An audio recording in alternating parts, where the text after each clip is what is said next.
Irmãos, a palavra do Senhor diz em Lucas 11, 28, bem-aventurado é o que ouve a palavra e aguarda. Mateus 4,4 vai nos dizer que nem só de pão viverá o homem, mas de toda a palavra que sai da boca de Deus.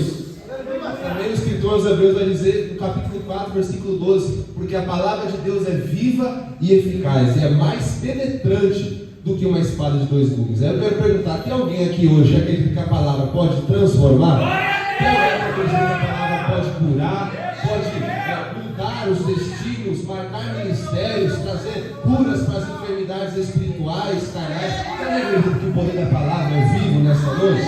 Glória a Deus.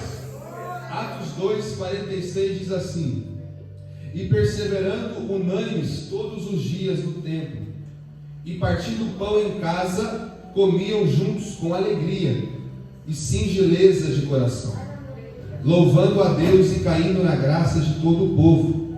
E todos os dias acrescentava o Senhor à igreja aqueles que haviam de salvar. Pai, em nome de Jesus Cristo, eu clamo agora que o Senhor possa tomar conta da minha vida, que não seja eu, Samuel, pregando, Senhor, mas que seja o Teu Santo Espírito falando com a Tua igreja de uma forma poderosa e única nesta noite, em nome de Jesus Cristo. Amém. Você que pode ocupar seu assento, por gentileza.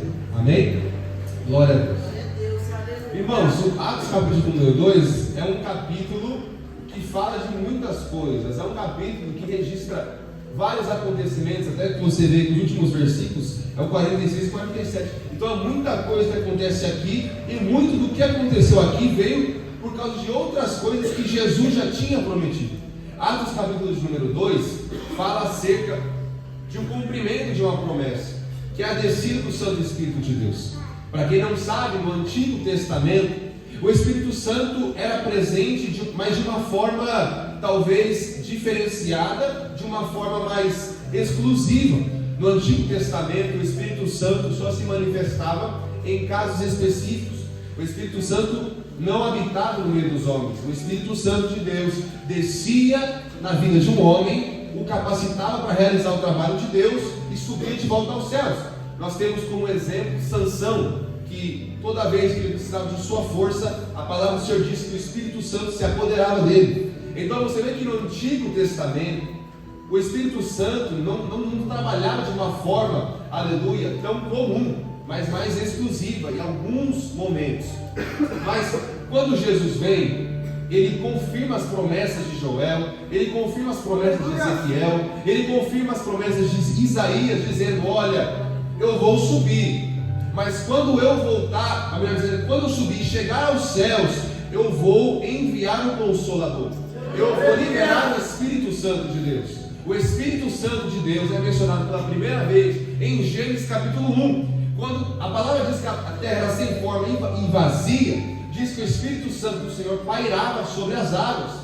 Aleluia. O Espírito Santo do Senhor faz parte da Trindade de Deus, Deus Pai, Deus Filho e Deus Espírito Santo. Aí Jesus diz em João capítulo 14: olha, eu vou subir, vou preparar morada, não turbe o vosso coração, vou preparar morada. Enquanto eu estiver preparando morada, vocês não ficarão órfãos, eu derramarei do meu Espírito Santo.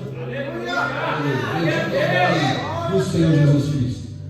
Em Mateus 3 também a palavra vai dizer, João Batista vai dizer: olha, eu vos batizo com água, mas há de vir um que há de batizar com o Espírito Santo de Deus. Então você vê que Atos capítulo número 2 é um marco na história do Evangelho, é um marco na história da igreja, é um marco na história da nossa fé, porque foi o dia em que o Senhor aprova o Senhor de derramar o Santo Espírito de Deus. No próprio Atos capítulo número 1, se nós formos lá e ler o versículo, se não me engano, versículo 5, diz assim: porque na verdade João batizou com água, mas vós sereis batizados com o Espírito Santo não muitos dias depois. Versículo 6: aqueles, pois, que se haviam reunido, perguntaram dizendo: Senhor, restaurarás tu neste tempo o reino de Israel?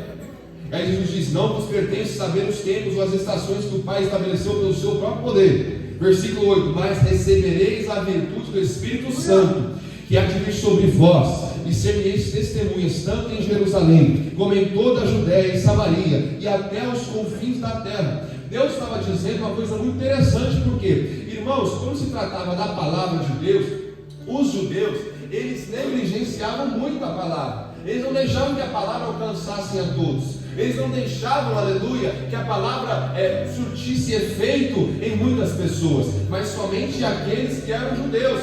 Eles eram fechados. Viver com gentios, viver com pessoas que não eram nascidas e criadas em Israel, era quase um pecado, era uma atitude de imundícia, era uma atitude que queria te contagiar. Só que aí Jesus disse assim o seguinte: eu vou derramar meu Espírito Santo sobre toda a Judéia, Samaria e os confins da terra. Deus está dizendo, quando eu for enviar o meu Espírito Santo, que ele enviou em Atos capítulo 12, ele disse, eu não vou escolher um ou outro, quem quiser receber, vai receber, não importa título, não importa nação, não importa raça, não importa cor.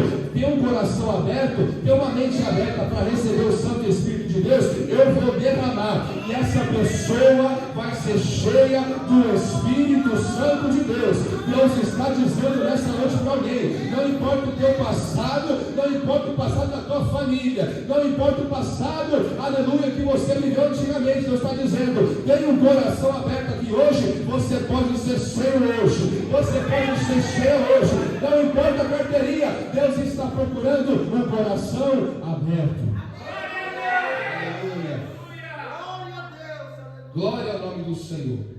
E se nós navegarmos o capítulo 2, a palavra diz que cumprindo o dia de Pentecostes, estavam todos concordemente no mesmo lugar.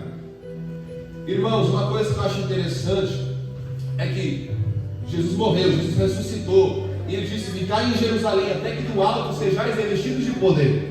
E a palavra nos sinaliza que eles ficaram cerca de 10 dias no cenáculo, orando e pedindo que o Espírito Santo viesse. E cerca de mais ou menos 2 meses atrás, Deus me presenteou com a ida a Israel, e eu fiz todo o caminho da Via Dolorosa, onde Jesus carregou a cruz. E é interessante que no final da Via Dolorosa, poucos minutos andando, você chega no cenáculo. Sabe o que eu acho mais forte e interessante nessa ligação da Via Dolorosa, onde Jesus carregou a cruz, e a localização do cenáculo? É que aqueles homens que estavam buscando o Espírito Santo, eles sabiam que o Espírito Santo só viria por causa da cruz. Porque se Jesus não tivesse morrido, se Jesus não tivesse sacrificado, eles não receberiam esse dom do Espírito Santo de Deus.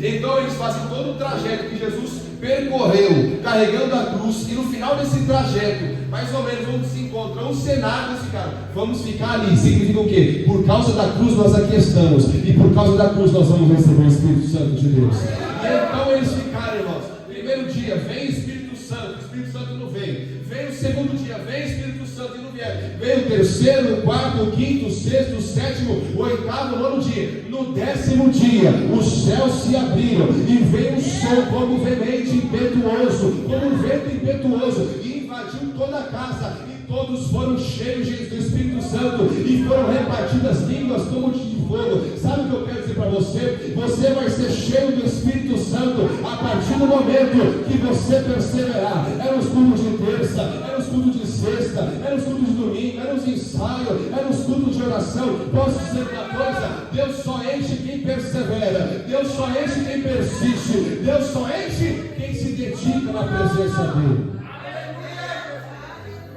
Você vê que Jesus dá uma ordenança, eles poderiam ter desistido no primeiro, no segundo, no terceiro dia.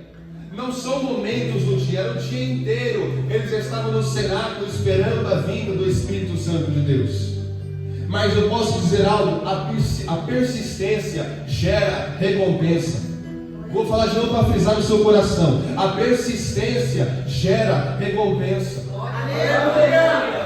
A palavra do Senhor diz que havia um homem que foi bater na casa de outro homem e disse, eu preciso de pão, vai vir visita em casa. E o homem disse assim, não, meus filhos já estão dormindo, já é tarde da noite. Mas por causa da insistência ele abriu a porta. Deus está dizendo para alguém aqui, eu vou abrir as portas, as janelas do céu, para quem persistir na oração. Eu vou abrir as portas da providência para quem persistir em oração. Eu vou abrir as portas dos dons espirituais para quem persistir em oração. Senhor. Já sabe o que é interessante? Eles começaram naquela sala, naquele cenáculo em inglês. Aleluia. Eu estou lá nos Estados Unidos, em inglês o nome não é cenáculo. Eles falam que o nome daquela região, daquela sala que eles buscaram o Espírito Santo de Deus, na verdade é um quarto alto. Aleluia. E então eles estão naquele quarto alto fazendo aquela barulheira, aquele barulho de crente pentecostal, aquele barulho de gente que é cheia do Espírito Santo. E aí as pessoas de fora, o que acontece? Elas começam a conhecer. Por quê? Era o dia dos Pentecostes. Pentecostes, na verdade, não se remete de início na história, não se remete a pessoas que são fervorosas no Espírito, mas é uma festa judaica. Então pessoas de todas as regiões daquele lugar estavam naquela determinada região para celebrar, aleluia, os dias de Pentecostes. Então havia pessoas de várias línguas, de várias regiões, e eles estavam ali e começaram a ouvir esse barulho no meio daquela sala, aleluia, a sala ali no alto, e eles em volta ouvindo o barulho. Eles disseram: o que está acontecendo? Porque o que acontece? Eles estavam falando línguas estranhas, mas para cada pessoa que ouvia, eles ouviam na própria língua deles. Aleluia. Eles estavam falando língua estranha, mas se uma pessoa da Espanha ouvia espanhol, se uma pessoa que falava português ouvia português, se alguma pessoa que falava inglês ouvia inglês. Por quê? Aleluia. Porque eles ouviam a mesma língua que eles falavam quando as pessoas do Senado falavam em línguas estranhas. E aí algumas pessoas disseram: o que está acontecendo? Outras pessoas falaram: não, eles estão bêbados. Quer ver? Eu vou com você na Bíblia. Versículos 5 a 8 diz assim: e em Jerusalém estavam habitando judeus, homens religiosos de todas as nações que estavam debaixo do céu. E quando aquele som ocorreu, juntou-se uma multidão e estava confusa, porque cada um os ouvia falar na sua própria língua. E todos pasmavam e se maravilhavam, dizendo uns aos outros: pois que não são galileus todos esses homens que estão falando? Aqui uma pausa. Galileu, pessoas da Galiléia não eram pessoas cultas, não eram pessoas muito bem estudadas, eram pessoas simples, eram pessoas comuns. Então para as pessoas de fora vierem e olharem assim: peraí, os galileus estão falando outras línguas, os galileus estão... que tipo de estudo que eles estão tendo? Que tipo de escola que eles estão tendo? Mas pode avisar, não é escola, não é faculdade, não é pós-graduado, é o Espírito Santo revelando. E nós sabemos uma coisa: o Espírito Santo pode capacitar você a falar em outras línguas, irmão. Você pode falar em outras línguas. Você vê que Galileu, povo simples, povo comum, começou a falar em outras línguas, e as pessoas de fora entendiam: só o Espírito Santo faz isso. Não precisou de curso, não precisou de dedicação na escola, não precisou de faculdade, de pós-graduação, de doutorado. Só pelo Espírito Santo outros povos entendiam ele. Aí o versículo 8: como pois os ouvimos cada um na nossa própria língua em que somos nascidos? Partos e medos, elamitas, e os que habitavam na Mesopotâmia, Judéia, Capadócia, Frígia, muitos lugares, Egito. E aí, no versículo 12, diz assim: todos se maravilhavam e estavam suspensos, dizendo uns para os outros: o que é isso dizer? E o 13: e outros zombando diziam: estão cheios de mosto, ou estão bêbados. Olha que interessante. Se a gente for voltar lá para o começo da Bíblia, lá em Gênesis, a gente vai ver que tem um momento em que os jovens começam a se engrandecer. E o que acontece? Eles constroem uma torre chamada Torre de Babel. Essa torre seria para demarcar a região deles e mostrar: olha, todas as pessoas de longe vão nos ver e vão vir até nós, e nós vamos ter o poder. Se alguém for atacar de longe, a gente vai ver. Eles queriam alcançar os céus com essa torre. E o que aconteceu? Deus misturou a língua de todos para que ninguém pudesse falar a mesma língua. Por quê? Eles construíram a torre por sua própria ganância e egocentrismo. E aí o que acontece? Alguém pode ter chegado ali no Senado e dizer assim: a Torre de Babel agora de novo, tá uma mistura de língua aqui, uma linguaiada toda, mas Deus estava dizendo: não é Torre de Babel, é avivamento. Em Gênesis eu tive que misturar as línguas, mas em Atos 2 eu juntei as línguas. Em Gênesis eu baguncei as línguas para eles não vencerem a ganância, mas em Atos 2, pela humildade, eu trouxe a revelação de línguas. Posso te dizer uma coisa: para quem está dedicado na obra do Senhor, para quem está dedicado na presença do Senhor, Deus traz entendimento, Deus traz sabedoria, Deus traz discernimento, Deus traz capacidade. Aleluia. Bendito seja o nome do Senhor Jesus Cristo. Aleluia. E então aquelas pessoas estão apavoradas, não estão entendendo, e Pedro toma a voz. Pedro, cheio do Espírito Santo, apóstolo Pedro, já renovado a aliança com Jesus, já confessou Jesus novamente, já está na aliança, na nova aliança com Jesus. Ele começa a pregar, e Pedro ele faz uma pregação muito interessante, porque primeiro vai para Joel 2, versículo 28 e 29, e ele prega esse versículo com muita fervorosidade, de modo que todos ouviam. Depois ele pregou a história de Davi, depois ele pregou da cruz de Jesus. Então você percebe, a pregação de Pedro se baseia em 3 tópicos. Eu não vou ler aqui, porque o capítulo é extenso, mas você pode pegar depois e ler tranquilo na sua casa. Mas olha que interessante, a pregação de Pedro se resume em 3 coisas. Primeiro, na promessa, Joel 2. Segundo, na história, falando do rei Davi. E na terceira, na salvação, que é a cruz. Então quer dizer algo: toda promessa te leva à cruz, toda a história te leva à cruz. Tudo que nós vivemos vai nos levar à cruz, porque porque a cruz é a razão de nós estarmos aqui. A cruz é a razão de nós respirarmos. A cruz é a razão de nós termos oxigênio. A cruz é a razão de nós termos esperança de viver no céu. Então você vê que Pedro teve que pregar da promessa, depois contou da história e depois foi a cruz. Por quê? Não adianta você se alicerçar, você querer promessa, viver de ser cheio e não caminhar para a cruz. Irmão, se você quer ser cheio do Espírito Santo, mas não tem entendimento que esse Espírito Santo só vem por causa da cruz de Jesus, então você está sendo cheio de uma forma artificial. Mas se você entender que tudo que nós vivenciamos hoje, essa casa está aberta aqui hoje, você veio aqui até hoje, você é salvo por Jesus aqui hoje, foi por causa da cruz de Jesus, porque Jesus morreu por você, porque Jesus achou graça em você, porque Jesus derramou favor imerecido sobre a sua vida. Então Pedro faz toda essa pregação para mostrar para eles o embasamento do Evangelho, o porquê eles estavam ali, o porquê eles foram cheios. Primeiro, porque receberam promessa. Segundo, porque, aleluia, Jesus era descendente de Davi. Então ele contou a história de Davi para depois chegar na história de Jesus. E depois contou: olha, vocês mataram esse Jesus, mas outrora vocês acharam que vocês matando Jesus, vocês iam vencer. Mas na verdade a vitória de Jesus estava baseada na morte, porque Jesus veio para salvar a morte. Jesus veio para vencer a morte. Jesus veio para salvar almas. Jesus veio para salvar corações. Sabe o que eu estou dizendo para alguém aqui nesta noite? Jesus veio aqui, morreu, e muitas pessoas acharam: agora morreu, já era. Na verdade a morte de Jesus só era um princípio, só era um começo do trilha, da trilhagem, da história de salvação. Então você vê que o diabo acha que tinha vencido Jesus porque ele morreu na cruz. Os fariseus achavam que tinham vencido Jesus porque ele morreu na cruz. Aleluia. Os escribas, os doutores da lei, acharam que tinham vencido Jesus porque ele morreu na cruz. Na verdade, Jesus veio exclusivamente para morrer. Ele foi entregue como cordeiro mudo ao matadouro, mas mal sabiam que através da morte dele viria a salvação. Mal sabiam que através da morte dele o véu seria rasgado. Mal sabiam que através da morte dele nós teríamos reconciliação com Deus. Mal sabiam eles que com a morte de Jesus o Santo Espírito de Deus seria derramado. Mal sabiam eles que com a morte de Jesus Cristo a esperança seria renovada, a salvação seria evidenciada e os corações se voltariam para Ele. Tudo isso através da morte de Jesus. Aí depois, irmão, depois que ele faz toda essa pregação, depois que ele fala tudo isso, todas essas histórias, olha o versículo 37, ouvindo eles isso, compungiram-se em seu coração e perguntaram a Pedro e aos demais apóstolos: que faremos, homens e irmãos?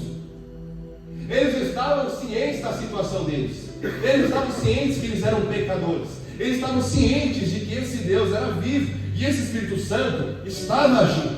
Então eles falam: o que a gente vai fazer agora? A gente matou Jesus, a gente crucificou Jesus, a gente levou Jesus até a morte, aleluia, e mesmo a morte tem um significado de salvação. Como é que a gente que fez Jesus morrer vai receber esse Espírito Santo de Deus? Aí o versículo 38, olha o que Pedro diz: e disse-lhes Pedro: arrependei-vos e cada um de vós seja batizado em nome de Jesus Cristo para perdão dos pecados, e recebereis o dom do Espírito Santo de Deus. Sabe o que eu entendo primeiro? Uma mensagem avivalista, ela comove e confronta. Uma mensagem verdadeiramente avivalista, ela comove e confronta. Porque primeiro, quando Pedro prega a mensagem do avivamento, aleluia, eles ficaram comovidos com a situação. Eles viram que eles estavam na posição errada, eles viram que eles estavam em pecado. Segundo, confronto, porque fez eles despertarem uma mudança. Ou seja, eu posso pregar, eu posso gritar, eu posso rodar, eu posso falar línguas estranhas aqui, mas se a minha pregação não te comover, não te confrontar, de nada serviu. Alabada Súria. Você entende que uma palavra verdadeiramente avivalista, uma palavra verdadeiramente para alcançar almas, precisa comover primeiro, o que? Gerar dúvida da posição dele e ver o seguinte: peraí, eu estou na posição de pecador. E segundo, confrontar, dizendo: você vai sair dessa posição de pecador ou não? A pregação de Pedro causou isso. Primeiro eles viram, comoveram: olha, a gente está errado, a gente está na posição errada. Segundo, confrontou: vocês vão aceitar Jesus ou não? Vocês vão ficar nessa mesma vida ou não? Aí Pedro diz: arrependei-vos cada um, e você seja batizado em nome de Jesus Cristo para perdão dos pecados, e recebereis o dom do Espírito Santo de Deus. Aí o versículo 40, com muitas outras palavras isso testificava e os exortava dizendo: salvai-vos dessa geração perversa. Sabe o que acontece? Avivamento sem arrependimento não é fogo, é faísca. Avivamento sem arrependimento não é fogo, é fumaça. Aleluia. Não adianta a gente buscar ser cheio do Espírito Santo. Não adianta a gente buscar as virtudes de Deus, o poder de Deus, os dons das línguas, os dons espirituais, se a gente não se arrepende. Irmão, o Espírito Santo vai, aleluia, usar, habitar, vai mover dentro de uma pessoa que está verdadeiramente arrependida. Pedro é bem claro: arrependei-vos. Arrependei-vos. Eu estou pregando para uma igreja aqui que quer sim ser avivada, quer sim, aleluia, viver os dons de Deus, a virtude de Deus, mas para isso nós precisamos ter um coração de arrependimento. Quando nós nos arrependemos, nós dizemos assim: Deus, sem ti eu não sou nada, eu sou falho, eu sou pecador, mas através do seu Santo Espírito eu sei que eu vou ser usado, através do seu Santo Espírito eu sei que eu vou ser sarado, através do seu Santo Espírito eu sei que eu vou ser um vaso de Deus. Então você vê que o que Pedro pregou, a gente às vezes esquece das nossas pregações. A gente às vezes esquece que a virtude de Deus, o trabalhar de Deus vai vir no nosso arrependimento. E olha o que acontece, irmão, quando eles se arrependem. Versículo 41: de sorte que foram batizados os que de bom grado receberam a sua palavra. E naquele dia alegaram-se cerca ou quase 3.000 almas ao Senhor. Pense comigo: Jesus morreu, ressuscitou. Por causa da ressuscitação de Jesus, eles adoram a Deus e buscam a virtude do céu, buscam o Espírito Santo. 120 homens numa sala, eles são cheios do Espírito Santo depois de 10 dias, aleluia. E logo após vem o confrontamento do povo. O que eles estão fazendo? Eles pregam a mensagem, eles são comovidos, eles são induzidos a aceitar Jesus. Eles aceitam.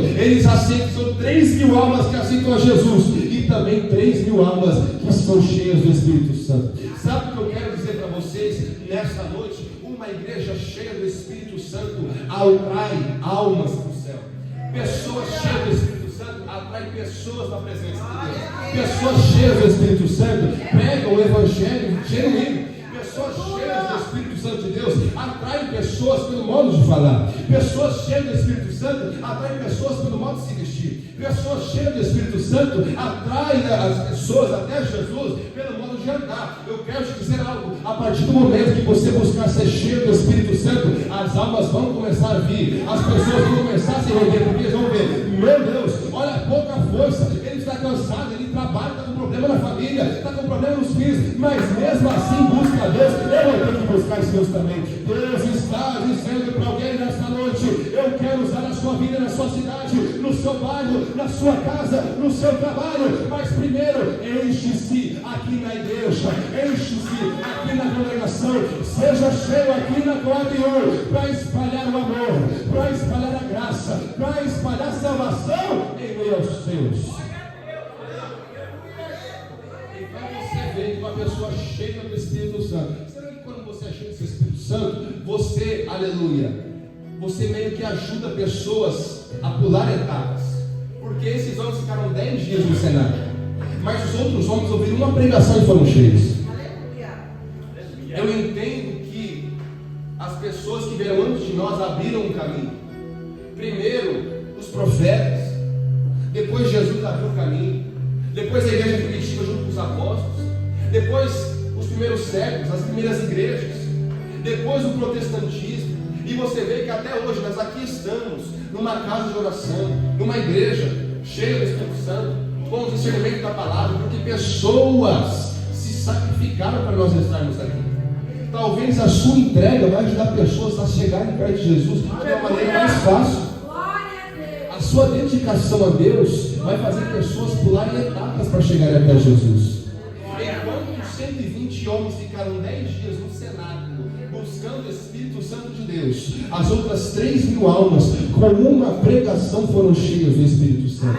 Eu quero te dizer algo: Deus quer te usar para antecipar a vida de alguém. Deus quer te usar para você alcançar a vida de alguém. Deus quer te usar para pregar para a vida de alguém. Não precisa usar paletó, não precisa usar gravata, não precisa de um microfone, não precisa ter um púlpito. Precisa ter uma vida dedicada na obra do Senhor. Como diz em Romanos 12, um sacrifício vivo, santo e agradável a Deus. Sendo assim, você já é uma pregação viva, você já é um testemunho vivo. estou procurando pessoas que querem, através do poder do Santo Espírito de Deus, alcançar, saquear as almas destinadas ao inferno e trazer elas para a presença de Deus. Será que você tem glória?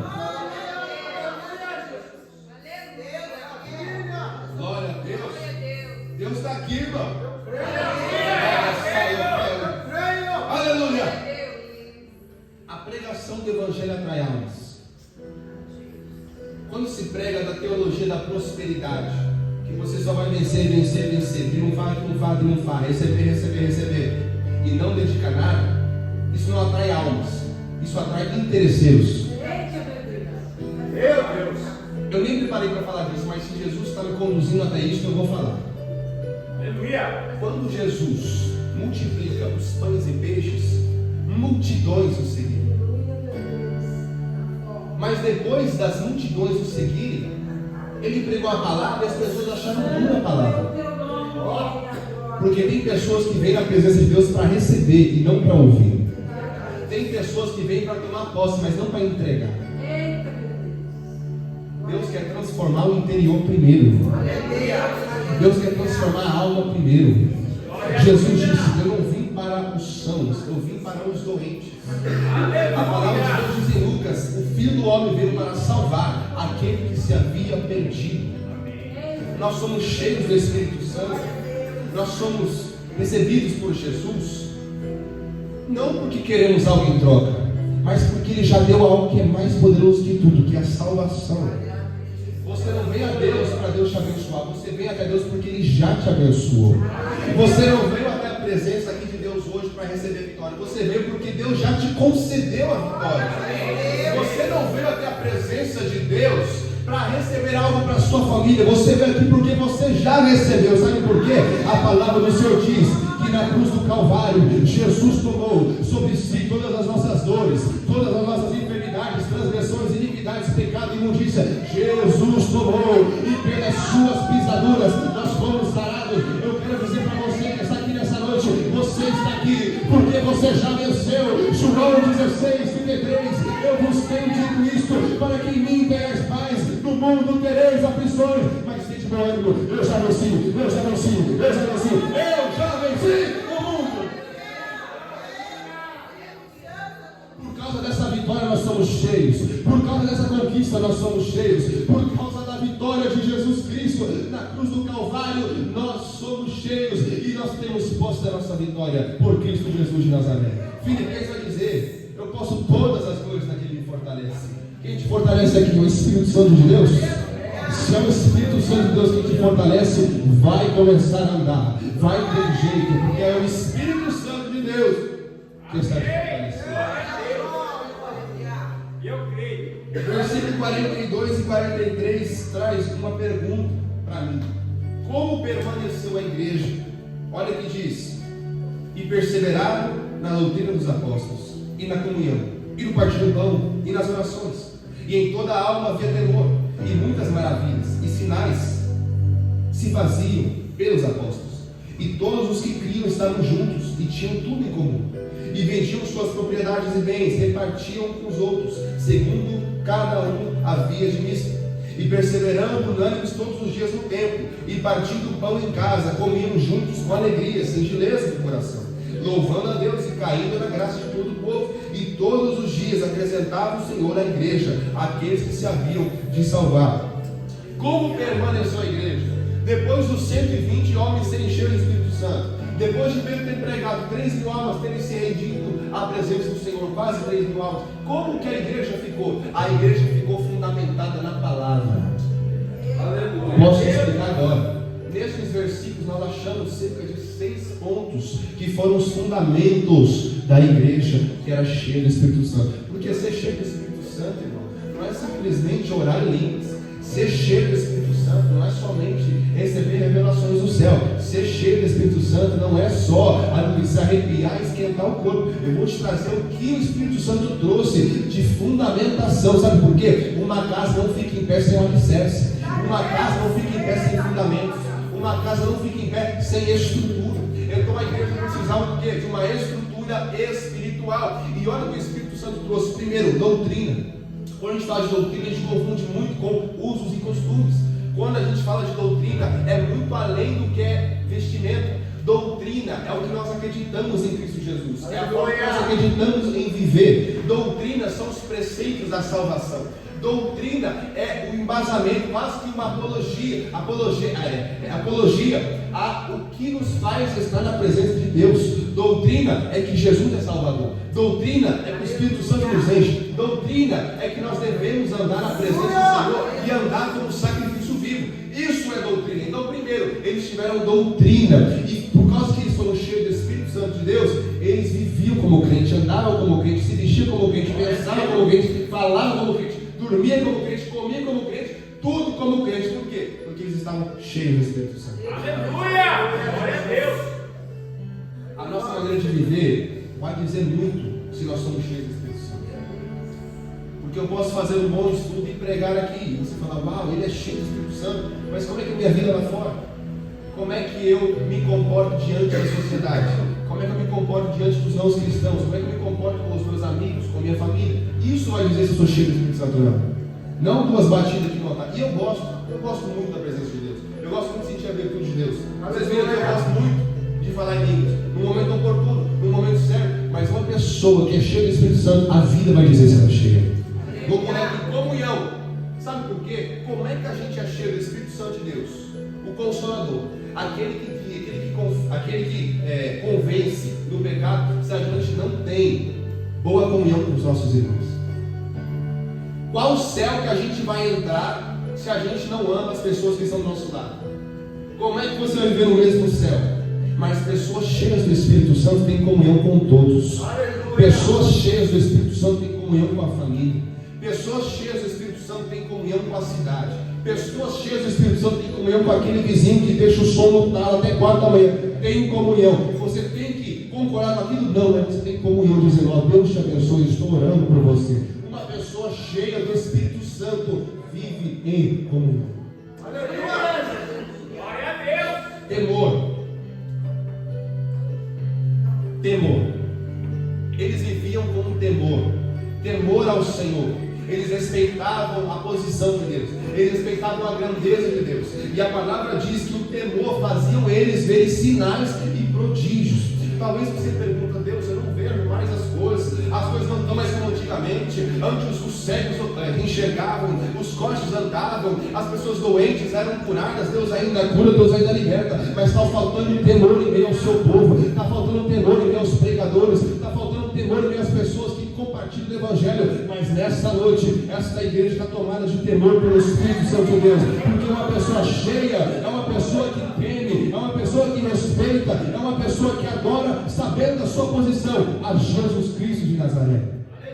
Perseverança. A igreja vivia em perseverança. A perseverança não acabou depois dos 10 dias que eles buscaram o Espírito Santo. A perseverança continuava. Eu li aqui os versículos. A perseverança continuava. Eles perseveravam em unir os irmãos. Eles perseveravam na busca dos dons. Eles perseveravam na busca dos milagres. Eles perseveravam em busca de sinais e maravilhas. Eu posso dizer uma coisa: uma pessoa cheia do Espírito Santo é uma pessoa que não desiste as situações. Uma pessoa cheia do Espírito Santo é uma pessoa que não desiste em meio às dificuldades. Uma pessoa cheia do Espírito Santo é uma pessoa que não desiste em meio às guerras. Mas na verdade, uma pessoa cheia do Espírito Santo é uma pessoa que vem e diz assim: eu vou entrar de cabeça, porque eu estou lotado do Espírito Santo, eu estou pingando de unção, eu estou pingando de presença. Então eu vou para a guerra sim, eu vou para o vento sim, eu vou para a tribulação sim, porque eu sei que eu sou mais que vencedor em Cristo de Jesus, porque eu sou uma pessoa cheia do Espírito Santo de Deus. União.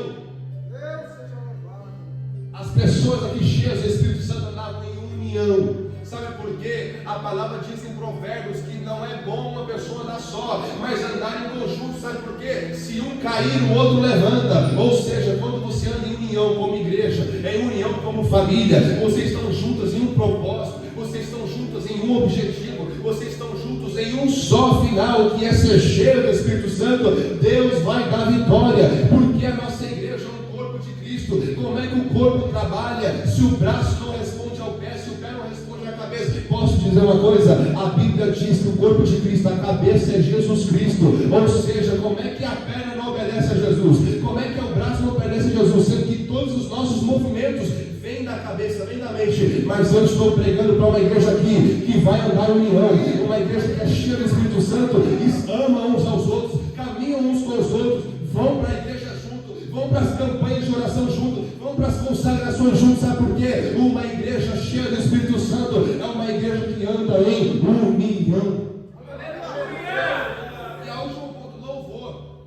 A pessoa cheia do Espírito Santo não consegue não louvar, não consegue não engrandecer, não consegue não adorar. Sabe por quê? Uma pessoa cheia do Espírito Santo está com o coração cheio de gratidão, cheio de felicidade. Por quê? Porque sabe que não era merecedor, que era falho, que era incapacitado, mas mesmo assim o Espírito Santo veio. Então você vê o seguinte: eu não sou merecedor, eu sou falho, eu sou pecador, e o Espírito Santo habita em mim. Eu tenho que adorar, eu tenho que glorificar, eu tenho que louvar, eu tenho que entregar o melhor glória, eu tenho que entregar o melhor aleluia, porque mesmo eu não sendo merecedor, mesmo nesse corpo corruptível, o Espírito Santo de Deus me chama de templo e morada do Espírito Santo. Então eu tenho que adorar, eu tenho que glorificar, eu tenho que exaltar, porque eu sou cheio do Espírito Santo. 19 anos, ministrando assim, quando tiver com uns 25, é o segundo Neemias no avivamento da fé.